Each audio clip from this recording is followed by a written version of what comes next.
You are watching the Neuro-Affirming Conversation Hour for outreach and support. The Humanities 101 Foundation welcomes you.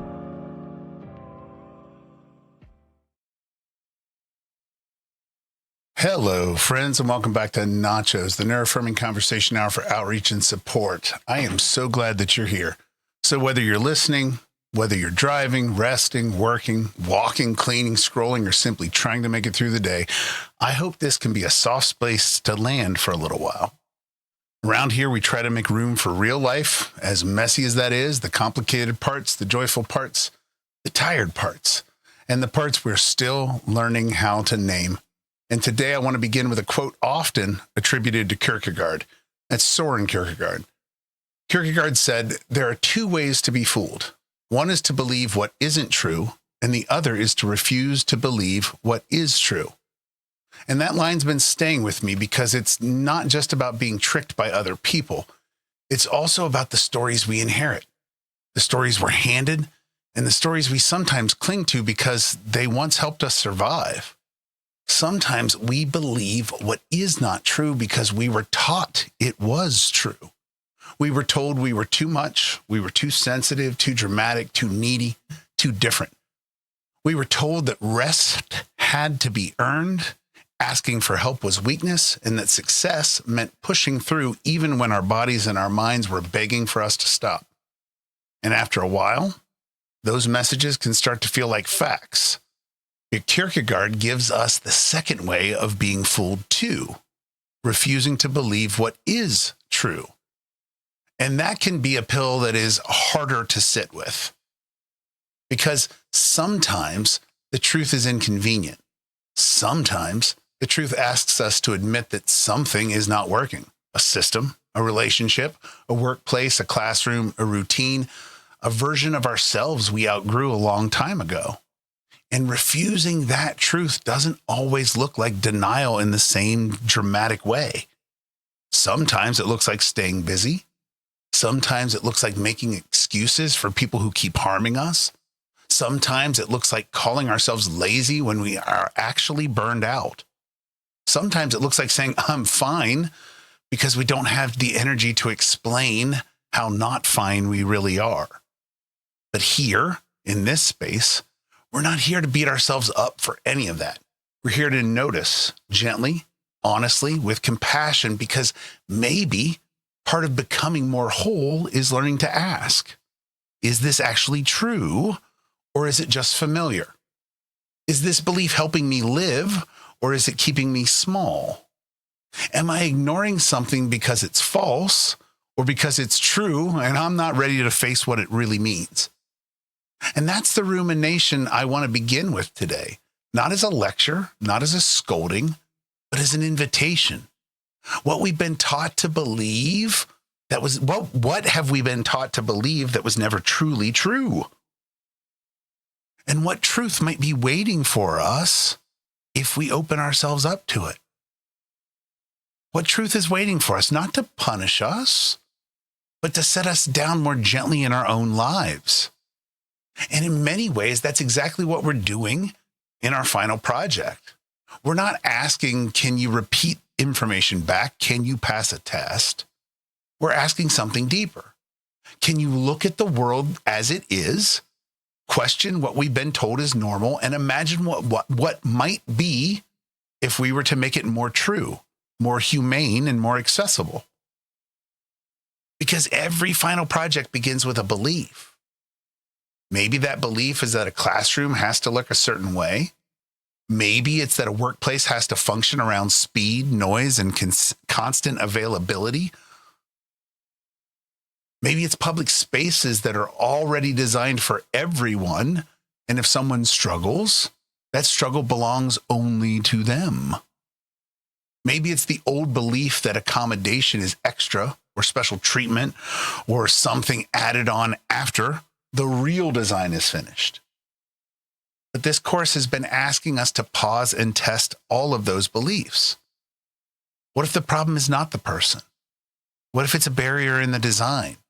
What if what we call normal is just what we've gotten used to? What if accessibility is not a side issue, but one of the clearest ways we can measure whether a space is actually working. And that's why the final project is not just a presentation. It's a small act of truth testing.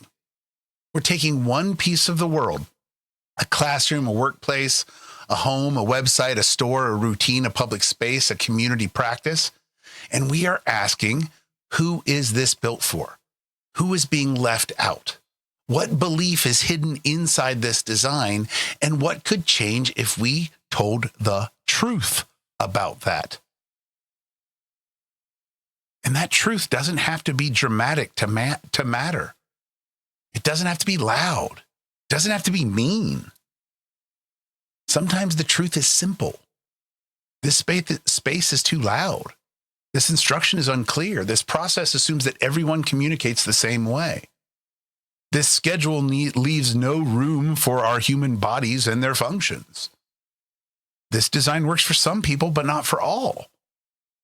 Once we can name that truth, we can begin to imagine something better.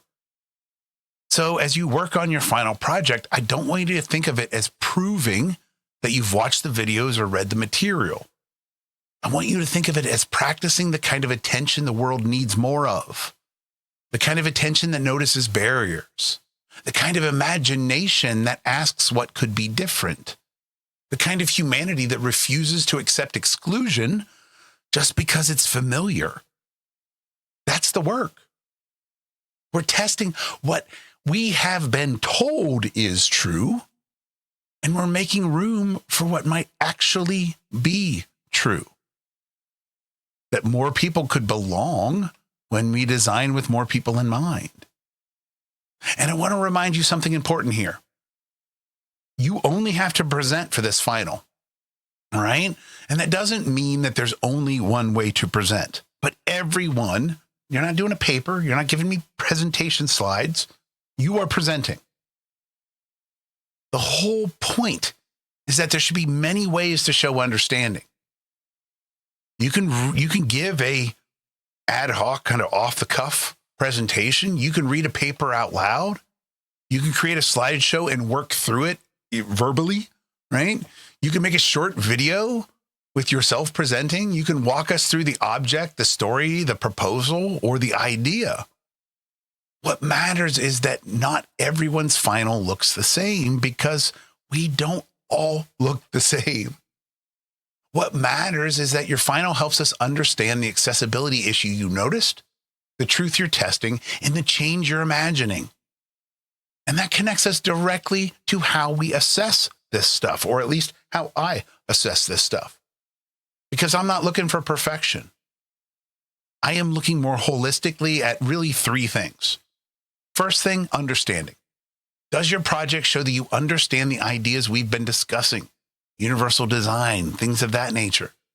Can you explain the barrier, the need, the context, and why this matters? Secondly, imagination. Does your project offer a creative or thoughtful way forward? It doesn't have to solve everything, and it doesn't have to reinvent the wheel. It doesn't have to be expensive or complicated, but it should show that you're thinking beyond, this is how we've always done it. And lastly, human impact. Does your presentation help us feel why this matters for real people? Can you communicate the human stakes for your idea? Can you help us see how a small change might make someone's life, learning, work, access, comfort, or belonging a little better? And so, yes, to answer the question, you can use AI as a tool. You can use notes. You can use your creativity, your own voice, your own style, your own strengths. But the final needs to have you in it. Your thinking, your choices, your explanation, and your care. Because the goal is not to perform intelligence in one narrow way. The goal is to practice humanity, and that looks different. That looks messy. So what does it mean to practice humanity? It's to notice that barrier, imagine a change, and explain why that change could help someone belong. And let me repeat clearly, yes, you can use AI. I know I said it. You can use AI to brainstorm. You can use it to help organize your thoughts, to help to work on your outline, to polish your language, make a slide, test an idea, or ask, what might I be missing here? Because AI is now a part of the world we're living in. Pretending it doesn't exist would not make us any more thoughtful. It would just make the assignment less honest. And for some people, AI can even function as a micro-accommodation. A micro-accommodation, remember, is that small support that helps remove a barrier, the thing that you're writing for your final. It doesn't do the work for you. It helps make the work more accessible. For one person, that might be captions. For another person, it might be flexible timing, written instructions, a checklist, or permission to use notes. And for some of us, AI serves that similar purpose. AI might help when your thoughts are all there, but you feel tangled. It might help you turn a messy idea into an outline. It might help you find the first sentence when starting is the hardest part. It might help you translate your thinking into a format other people can follow. It might help you check whether your presentation makes sense before you record it. And that's not cheating. That's access. Because here's the important part. Access is not the same as replacement. The final is not assessing whether a machine can generate a presentation. It's assessing your engagement as a human being in a world where AI now exists. Can you ask good questions? Can you make good choices? Can you notice when an answer feels too generic, too flat, too easy, or too disconnected from real people? Can you take a tool and still bring your own judgment, your own care, your own understanding, and your own voice into that work? That's what matters.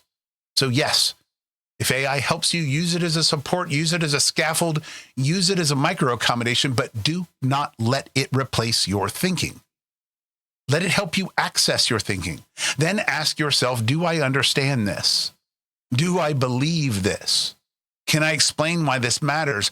Where am I in this project? Because that's what I'm looking for. Not perfect polish, not fancy academic language, not a final project that sounds like it was written by a committee of robots in a windowless office.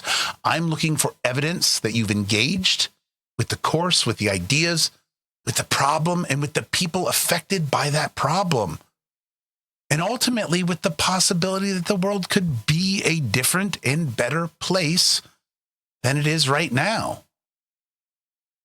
So in that sense, it's not banned. Right?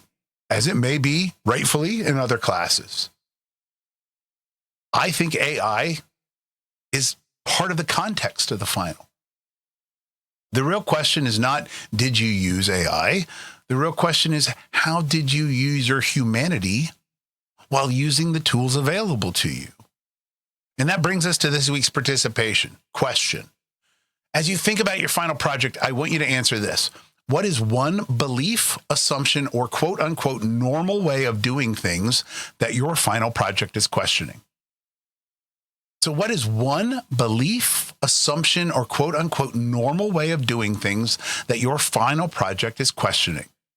And what more accessible possibility are you imagining instead? So give us a little sneak peek. Let us know what you're working on. So remember, this is the work of the final project kind of in one sentence. You're identifying something we often accept without thinking. Then you're asking whether it has to be that way. And that kind of brings us back to Kierkegaard. Because when he says there are two ways to be fooled, believing what is not true or refusing to believe what is true, he's asking us to take truth seriously. Not as a weapon, not as a way to prove we're smarter or better than someone else, but as a way of becoming more honest about the world we're living in. And when we question what is, and we imagine what could be, we're doing something brave. We're taking a kind of leap of faith, not a blind leap, not a reckless leap, but a human one. We're choosing to believe that the world can be made better.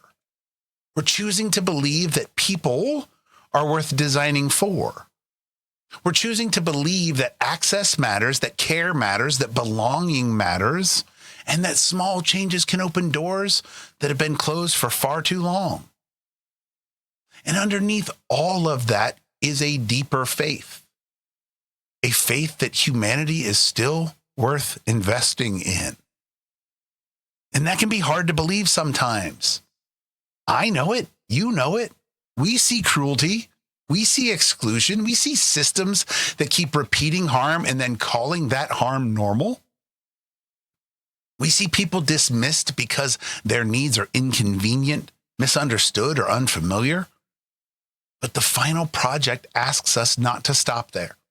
It asks us to look at a barrier and say, this is real, yes, but it's not inevitable. It's not the way it has to be always. It asks us to look at a person's struggle and say, maybe the problem is not that they failed the space. Maybe the space failed them. It asks us to look at the world as it is and still believe that another version is possible. That's the leap of faith. And maybe in a very Kierkegaardian way, it's also a refusal to be fooled. A refusal to believe that false story, that nothing can really change. A refusal to believe the false story that access is too much to ask for. A refusal to believe that false story that some people simply do not belong and should not be here. Instead, we choose to believe a harder truth, that humanity becomes more human when we make room for more humans. So as you prepare your final, don't just ask, what am I presenting? Ask, what am I choosing to believe is possible? Because somewhere inside that answer is the heart of your project. And because this is a humanities class, when we bring a name like Kierkegaard into the room, we should pause for a moment and ask, who the hell are we talking about? Why does this thinker matter? And why does he help us see? Because people throw out names, Mozart, Kierkegaard, Einstein, and we just accept them. But who the heck are they? So who is Kierkegaard? Søren Kierkegaard was a Danish philosopher. He was a theologian, so he wrote about religion as well. He was a writer and he was a social critic. He lived briefly from 813 to 1855. He spent most of his life in Copenhagen. And even though he died at 42, he produced a huge body of work.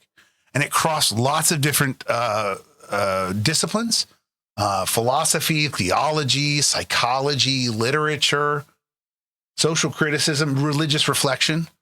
And the Stanford Encyclopedia of Philosophy notes that his work is difficult to categorize into one simple genre because it resists neat systems and formal labels.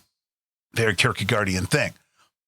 He was not just trying to build a theory, he was trying to ask us what it meant to actually live as a finite human being. And that's one reason Kierkegaard is often called the father of existentialism, although I think that label is too simple as well. He influenced later existential and phenomenological thinkers, right? Like Heidegger and Sartre the Farta and Jaspers. I had a literature professor who always called Sartre a Farta and others. But he also influenced theologians, novelists, painters, poets, filmmakers, and psychologists. His concern was not just abstract knowledge. His concern was inwardness, choice, anxiety, despair, faith, love, and what it means to become fully ourselves and a self. Kierkegaard was deeply religious, yes, but not in a casual or comfortable way. He was raised a Lutheran. He studied theology and he qualified to become a pastor. So he wasn't fly by night. Although he was never ordained, later in life, he became kind of a fierce critic of Christendom. He did not like what he saw as the cultural version of Christianity, where everyone assumed they were Christian because they lived in a Christian society. He wanted something more honest, more inward, and more demanding than simply inheriting a label. And that matters for us here, because Kierkegaard is not just asking, what do you say you believe? He's asking us truly, how do we live? How do you live when the truth costs you something? What do you do when the world gives you a script, but your conscience, your faith, or your humanity asks you to step outside that script. One of Kierkegaard's most famous works is Fear and Trembling, and this was published in 1843 under the pseudonym Johann de Silencio, or John of Silence. And that detail matters because Kierkegaard often wrote through pseudonyms, also almost like characters, each representing a different way of seeing the world. So when we talk about fear and trembling, we're not simply saying, Kierkegaard says this directly, we're entering a dramatic kind of philosophical exploration of faith through a narrator who is fascinated by faith, but also admits he cannot fully understand it. So in that book, Fear and Trembling, Kierkegaard explores the biblical story of Abraham and Isaac.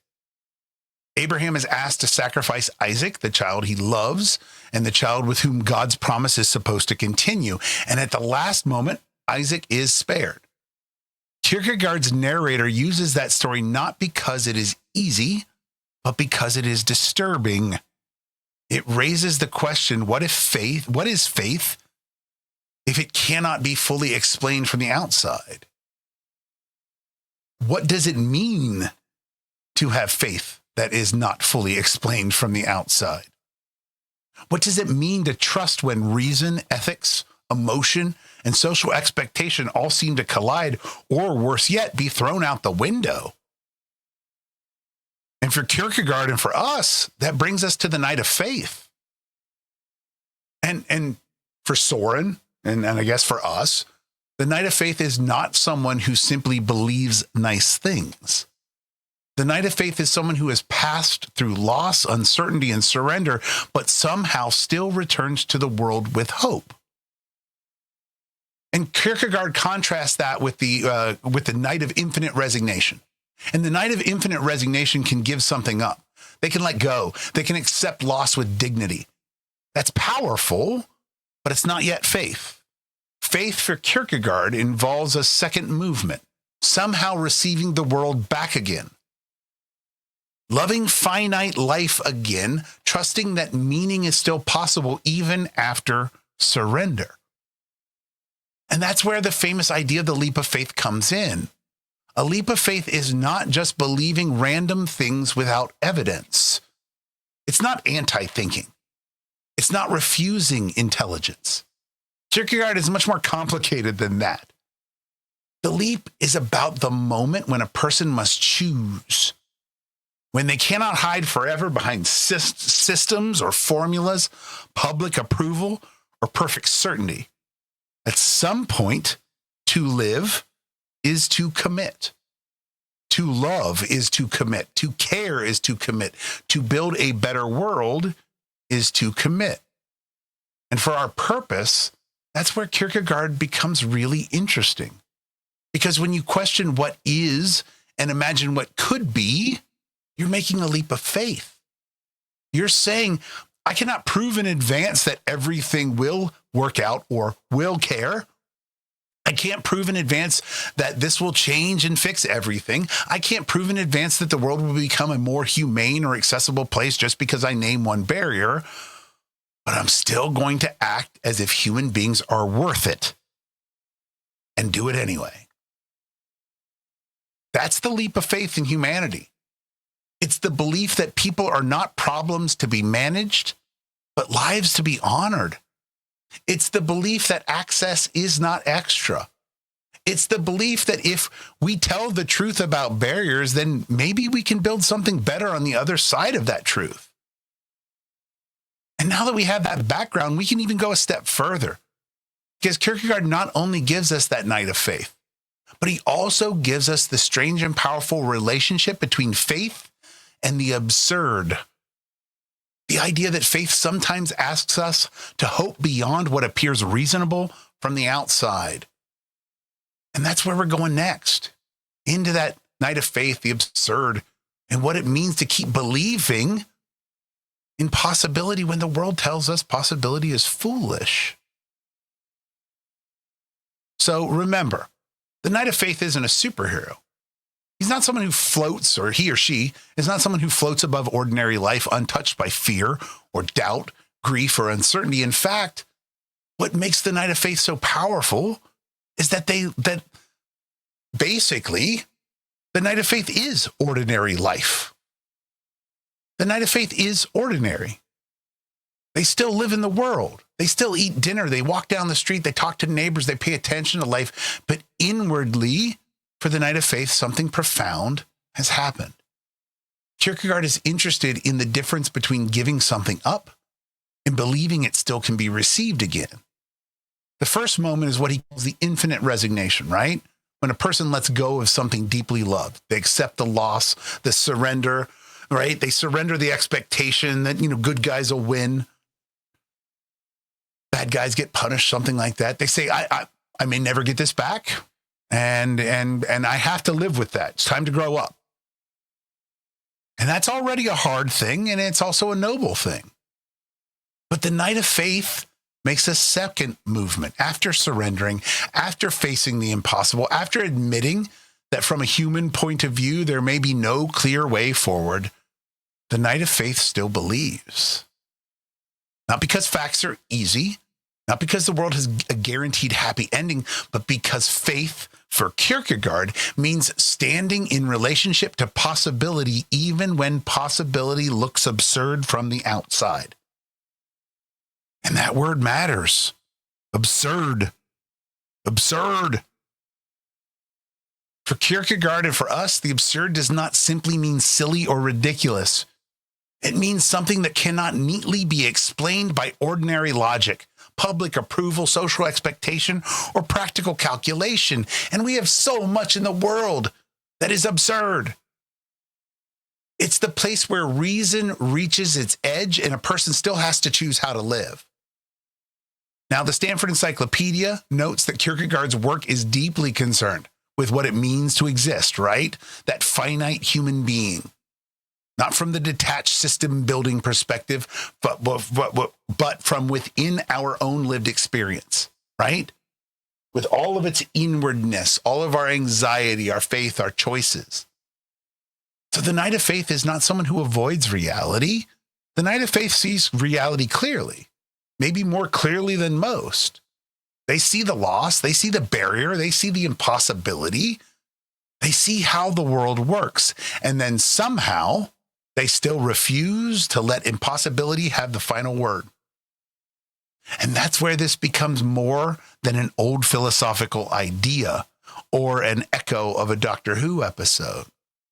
Because every time we talk about accessibility, inclusion, and human dignity, we're also talking about possibility. And the world often tells us that possibility is foolish. The world says this is how schools work. This is how it is to go to work. This is what professionalism is. This is just how people are. That's too idealistic. That's too complicated. That will never happen. And the Night of Faith hears all of that. The Night of Faith doesn't pretend that resistance is not real, but the Night of Faith also says, I'm still going to believe that another way is possible. And that doesn't mean naive optimism. It doesn't mean ignoring harm. It doesn't mean pretending that every person or every system will immediately become kind or gentle or more humane. It means choosing to act from the belief that humanity is still capable of something better. And maybe that's one of the quiet lessons of the final project too. When you identify a barrier and imagine a micro-accommodation, you're doing something that may look small from the outside. A clearer instruction, a quieter space, a flexible format, a captioned video, hell, even a checklist. A different way to present knowledge, permission to use AI as a support. They may not look revolutionary at first, but they're acts of possibility. They say, I do not accept the way that things are is the only way that they can be. And that's kind of a leap of faith.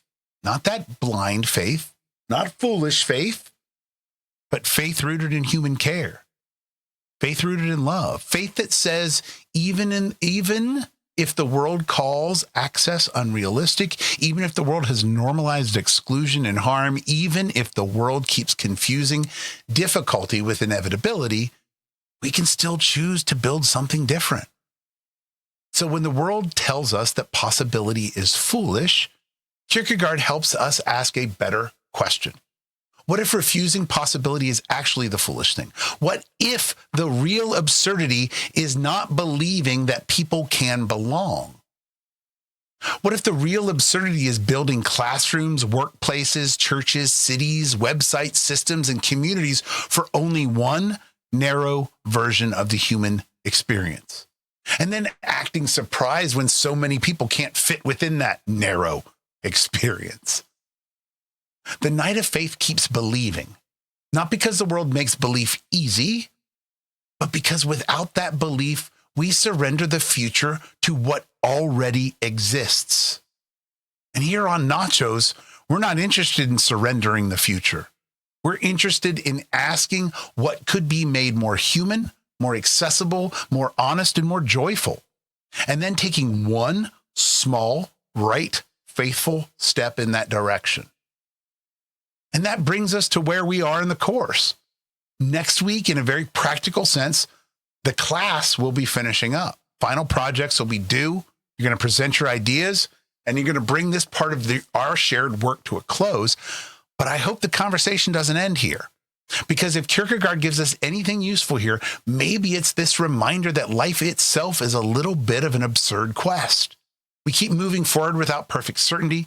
We keep loving people without guarantees. We keep trying to build better lives inside systems that do not always make that easy. We keep hoping, imagining, questioning, and beginning again. And that's why I hope you'll continue to stay connected even after you leave this class. Keep following on the YouTube channel, like the videos that help you, share with somebody who might need a softer place to land. Leave comments, join the conversation, visit humanities101.org. Stay connected to the work we're doing through Nachos, the Humanities 101 Foundation, and the larger community we're building here together. Because it was never meant to just be a class where you disappear after final grades are posted. This is meant to be a community. And communities matter because life will keep asking questions after the semester ends. You may run into a workplace that doesn't understand you. You may find yourself in a classroom, a relationship, a family system, or a public place that makes you wonder whether you belong. You may have moments where the world tells you that your hope is foolish, your needs are too much, or your dreams are unrealistic. And when that happens, I want you to know that you can come back here. Come back to the videos. Come back to the ideas. Come back to PB&J, predictability, balance, and joy. Come back to the reminder that access is not extra, rest is not failure, and that you are not a machine. And so, yes, you can come back to me too. Reach out. Call upon me. Stay in touch. Find me through Humanities 101 or the YouTube channel. I can't promise that I will have every answer because none of us does, but I'll promise that I'll have an answer. And I promise that I will keep trying to be a touchstone, a familiar voice, a steady reminder, a person who believes that your humanity matters. So as you move forward and toward your final projects in the next week, don't think of it as the end of the road. Think of it as more of a beginning. We're going to keep walking your own absurdly beautiful, complicated quest through life. And as you do, I hope you carry this with you as a belief that the world can be questioned, barriers can be named, access can be imagined, and humanity is still worth believing in. And one more practical note before we get to the end of the semester. I'll be posting grades by the end of the semester, the due date for our midterm time here. Once grades are posted, please take a moment to check everything carefully. If you see a problem, if you're confused about something, if you have a concern, email me. Don't wait. Don't assume we can circle back later in the summer or in the fall. And the reason I'm emphasizing this is because I'm going on sabbatical. And I will not be returning to campus until January of 2027. During my sabbatical, I'm going to be working on several projects connected to teaching, accessibility, humanities education, and neuro-affirming practice. One of the biggest pieces is my upcoming Fulbright Specialist project in Uzbekistan, where I'm going to be working with colleagues, students, and institutions on American studies, humanities education, and inclusive approaches to learning. So while I'll still be doing meaningful education work, I will not be on campus in the usual way. I also have another, good news to share again. My book on raising autistic boys into kinder, more compassionate, better men is moving forward into publication in 2027. Editor's reading the manuscript right now, and everything's going swimmingly. And that project, grows out of so many of the same ideas we've talked about in this class. Humanity, access, care, communication, dignity, and the belief that people deserve more than the narrow scripts about who they are allowed to become. So this is an exciting season, but it also means we need to handle any course concerns promptly. Please check your grades when they're posted. Email me right away, and know that as this class ends, I'm grateful for the time we've spent thinking together. And I want to be clear about something else too. I'm not going away. Even though the class is ending, and even though I'll be on sabbatical, Nachos will continue. Weekly Nachos episodes will still be posted. My plan is to keep creating them throughout the week and then posting them on Mondays like usual. But I also want to invite you to grow with us, because over the next 6 months, Nachos may have a little bit more room to breathe, wonder, and experiment. I'll have more space to explore, read, think, obviously travel, and work outside the normal semester rhythm. And the content may shift too. We're still going to be rooted in the same values: neuro-affirming support, accessibility, humanity, community, and care. But we also may open doors to new conversations, new formats, and definitely, and most assuredly, new places. Because in the fall, that's going to include that travel content from Central Asia, including Uzbekistan and the Silk Road. We're going to think about culture, history, disability, education, storytelling, and humanity from places that many of us may only know through maps, headlines, and old trade routes in old history books. So stay tuned, keep following, keep liking, keep sharing, keep commenting, and keep growing with us, because Nachos is not just a course assignment or a one-time video. It's a living conversation. And my own absurd quest takes me into sabbatical, I hope you'll keep walking alongside us in whatever way you can. And as we begin to bring this episode to a close, I want to step back and look at the larger shape of what we've been talking about through this whole time. We started with Kierkegaard and this idea that there are two ways to be fooled: to believe what is not true, or to refuse to believe what is true. And in one way, that's been the whole episode. We've been asking what it means to test the stories we've inherited. We are also questioning what we have been told about normalcy, success, intelligence, productivity, care, belonging, even disability. Which of these stories are true? Which ones simply are repeated until we believe they're true? That's the question that matters in this class. Because humanities asks us to look at human beings in context. We don't just study ideas in the abstract. We study how ideas shape lives, how beliefs become systems, how systems become buildings, classrooms, deadlines, laws, traditions, routines, and expectations. And then we ask, who benefits from those expectations? Who gets pushed to the margins? And today, we connected that to our larger final project. Your final project is not just a school task. It's a practice in seeing. It's a practice in questioning. It's a practice in naming a barrier and imagining a more accessible possibility.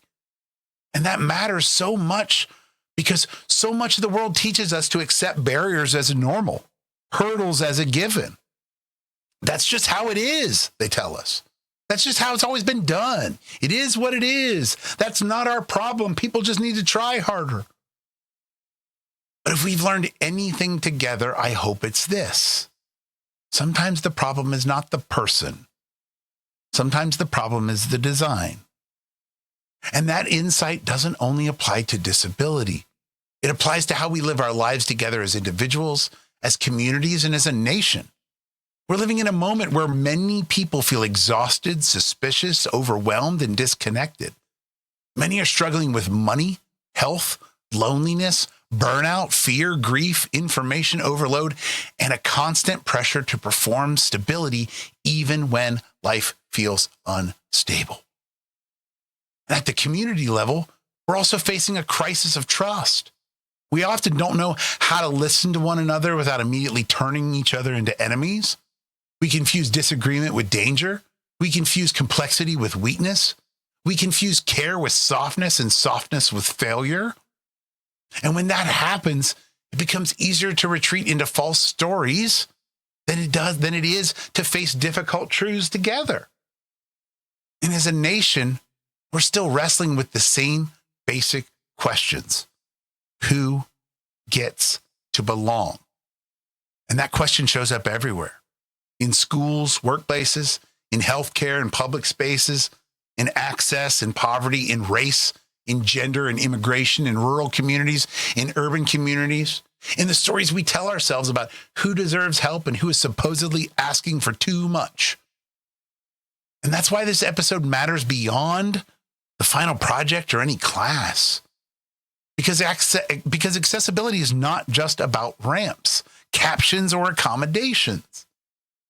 Although those things matter, accessibility is a way of asking whether our world is honest about human difference. It's a way of asking whether we're building for real people or for an imaginary person who is always calm, always healthy, always focused, always available, always wealthy enough, always able-bodied enough, always emotionally regulated enough, always ready to perform. I.e., the imaginary person that never has existed and never will exist. Real human beings need rest. We need support. We need clarity. We need flexibility. We need belonging. And we need systems that recognize that people are not machines. And that brings us back to the night of faith. To keep believing in possibility when the world tells us possibility is foolish. And that's not naive. It's necessary. It's necessary because every humane change began as something that someone was told was unrealistic. Every access point, every civil right, every shift in public consciousness, every way of teaching, working, parenting, or living began with someone asking, well, what if it doesn't have to be this way? And that's the leap. To believe that humanity is still worth designing for. To believe that truth can be faced without shame. To believe that a better world may begin with one small change. To believe that even in a difficult, absurd, complicated life, we can still choose care. So as you finish this class, as you prepare for your final project, or you move on to whatever is next, I hope you carry this with you. Question what is. Imagine what could be. Don't mistake familiarity for truth. Don't mistake exclusion for inevitability. And don't let a world that has grown comfortable with barriers convince you that accessibility is foolish. The future is not built all at once. Sometimes it begins with a clearer instruction, a kinder response, a quieter room, a flexible format, a different assumption, a willingness to listen, a refusal to give up on people. And maybe that's enough for today. Not everything. Not the whole world fixed by morning, but one faithful step towards a world where more of us can belong.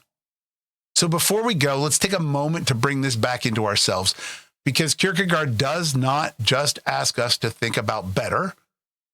He asks us to live better, live more honestly, to choose, to become, to stop hiding behind what everyone else says is normal, and to begin asking what is true.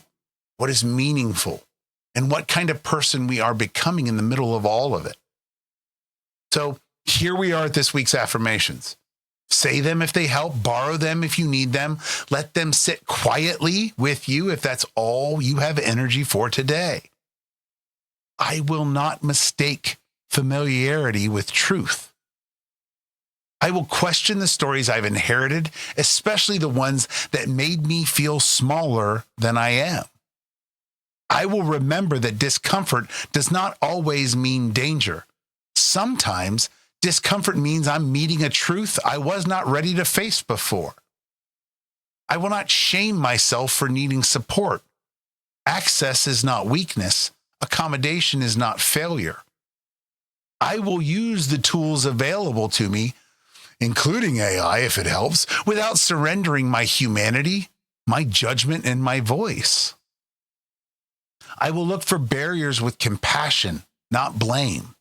I will imagine better designs, better classrooms, better workplaces, better communities, and better ways of being together.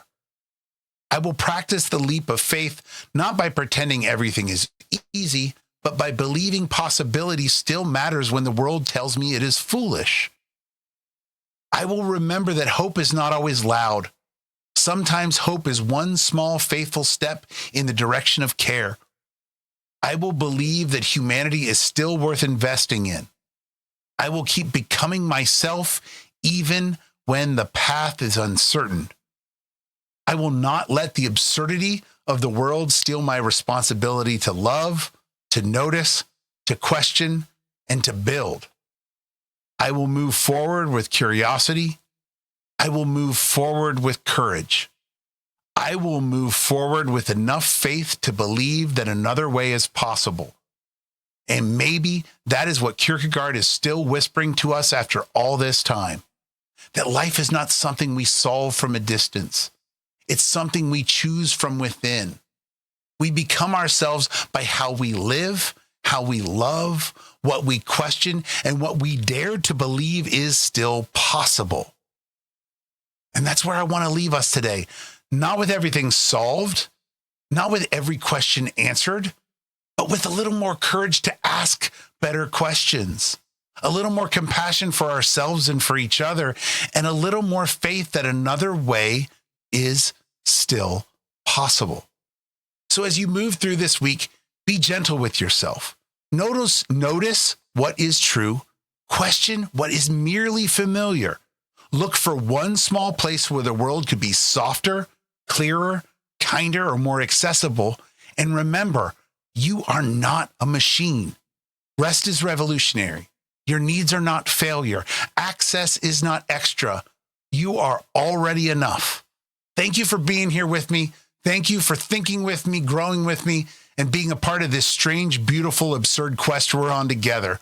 Like, follow, share, subscribe, comment, come back, and stay connected on humanities101.org.